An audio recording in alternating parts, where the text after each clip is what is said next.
What's going on, everybody? This is Andrew with the Armory. I'm the gunsmith here, and today I'm going to share with you one of the Cerakote processes that I apply here. Today I like to go into the Micro Slick. This is a UV resistant polymer film that we actually apply to portions of the firearm that are going to undergo the most friction. So the purpose of it is to really mitigate a lot of that friction by giving you a slick surface to slide across. So this would be applied to firearm barrels, bolts for bolt actions, and even bolt carrier groups for your AR platforms. So dive on with me as we go through the process of applying the Cerakote.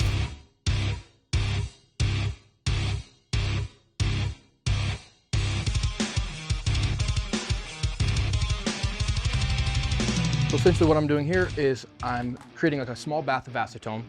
And what this does is this helps break down any of the finishing material on the bolt carrier group itself. So today this is actually going to be a 9mm bolt carrier coming for a PCC carbine.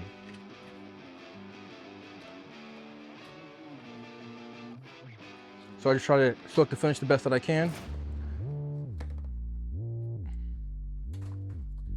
And then from there, so right here I'm just plugging up the holes. That way I don't get any of the flame blasting debris actually inside of the bolt carrier group itself. So this protects the internals from any debris that may fall in there.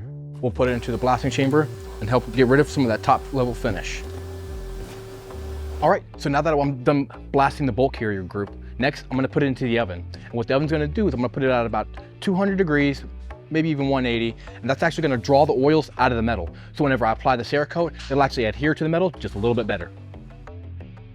So as the bolt carrier group is gassing, I'm gonna go ahead and start prepping my Micro Slick. And by doing that, I'm just building the gun, I'm shaking it up really well, and by that point in time, my gassing should be finished. So I utilize a 325 mesh screen. What that does is that just pulls out any particles that are within the Micro Slick before I actually put it into the gun. So I just set it over top pretty simply like this. And I just poured the recommended amount. For something small like the bolt carrier group, I'll probably do anywhere between 10 to 15 milliliters. And then I'll wipe it down one last time before I actually spray it, just for any small particles that may have gathered while I was taking it from the oven over here. So we just give it a good once over. Make sure she's nice and purty.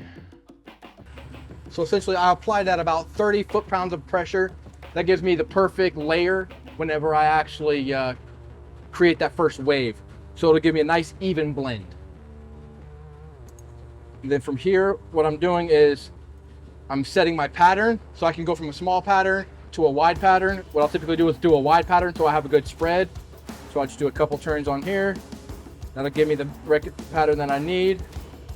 And then from here, we'll do about 2 turns exactly. Do a test spray, make sure she's coming out. Then we'll get to it. It's a pretty good layer. All right, so after I'm done adhering the Micro Slick, this one in particular is actually going to be an air cure. However, I'm going to put it into an oven. I keep it just a little warm in there, just a tiny bit, but at the end of the day, it's actually going to do an air cure for about 5 days. So I just set it in here, forget about it, come back in a couple of days, and I'll check it out.